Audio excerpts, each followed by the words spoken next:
कर्मों की सजाए। प्राणी कर्म समो नहीं कोई। हे प्राणी, कर्म के समान कोई नहीं है। देव, दानव, तीर्थंकर, गणधर, हरि, हर नर वर सबला। कर्म प्रमाणे सुख दुख पाम्या, सबल हुआ महानिबला रे। देव, दानव, तीर्थंकर, गणधर, विष्णु, शंकर, सम्राट सब बलशाली थे, पर कर्म के अनुसार सबने सुख दुख को प्राप्त किया। कर्म के आगे सबल भी निर्बल हो गए। आदिश्वर जी ने कर्म अटार्या, वर्ष दिवस रया भूखा। वीर ने 12 वर्ष दुख दीदा, उपना ब्राह्मणी को खारे। आदिनाथ भगवान को कर्म ने घेरा, पूरे वर्ष और कई दिनों उन्हें भूखा रहना पड़ा। भगवान ऋषभ ने जब वो बेल थे वो घास वो फसल और खा रहे थे, तो उन्होंने क्या किया, बेल की छिंकी लगवा दी। तो किसान वहाँ के वो बहुत योगलिक थे, जो सभी बहुत सरल मना थे। उन्होंने याद ही नहीं आया कि बेल भूखे प्यासे हैं। उस वजह से उसी भाव के कर्म उनके वापस उदय में आए थे।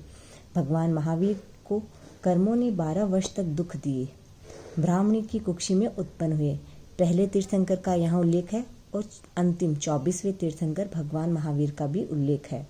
भगवान महावीर भी 12 वर्ष तक दुख पाए थे, मतलब दुख उनके आए थे। वो ब्राह्मणी की कुक्षी में उत्पन्न हुए, मतलब वहाँ पे वो कुछ दिन रात्रि उस गर्भ में ब्राह्मणी की कुक्षी में रहे। उसके बाद में माता त्रिशला के गर्भ हस्तांतरण हो गया था। 32 सहस्त्र देशान साहिब चक्री सनत कुमार। 16 रोग शरीर में उपना, कर्म कियो तनु छार रे। चक्रवर्ती सनत कुमार 32,000 देशों का स्वामी था। एक छोटा सहज प्रश्न बनता है कि सनत कुमार कितने देशों का स्वामी था? वो 32,000 देशों का स्वामी था। उसके शरीर में 16 रोग एक साथ उत्पन्न हुए। 16 रोग एक साथ किसके उत्पन्न हुए? चक्रवर्ती सनत कुमार के। कर्मों ने उसके शरीर को जर्जरित कर दिया।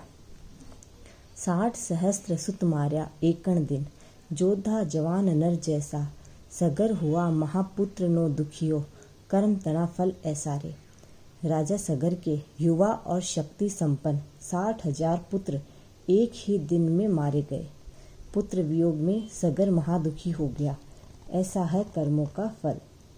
कर्म हवाल किया हरिश्चंद्र ने, बेची सुतारा रानी। 12 वर्ष लग माथे आण्यो, नीच तणे घर पानी रे। कर्मों का राजा हरिश्चंद्र का हाल बेहाल कर दिया। कर्म राजा हरिश्चंद्र का भी हाल बेहाल कर दिया। उन्होंने अपनी रानी तारा को बेचनी पड़ी। 12 वर्ष तक नीच कुल यानी कि चंडाल के घर में सिर पर पानी ढोया था। ददी वाहन राजा नी बेटी, चावी चंदन बाला। चौपद ज्यों चो हटा मैं बेची, कर्म तना ए चाला रे। ददी वाहन राजा की पुत्री चंदन बाला का वृत्तांत प्रसिद्ध है। वह पशु की तरह चौराहे पर बेची गई। एक राजा की पुत्री को भरे बाजार में या जो चौराहा जहाँ होता है वहाँ पे उसे पशु के समान बेचा गया। ये सारे कर्मों के ही खेल है। सुभुम नामे 8मो चक्री, कर्मो सागर नाख्यो। 16 सहस्त्र यक्ष उभा देखे, पिण किण ही नवी राख्यो रे। संभूत नाम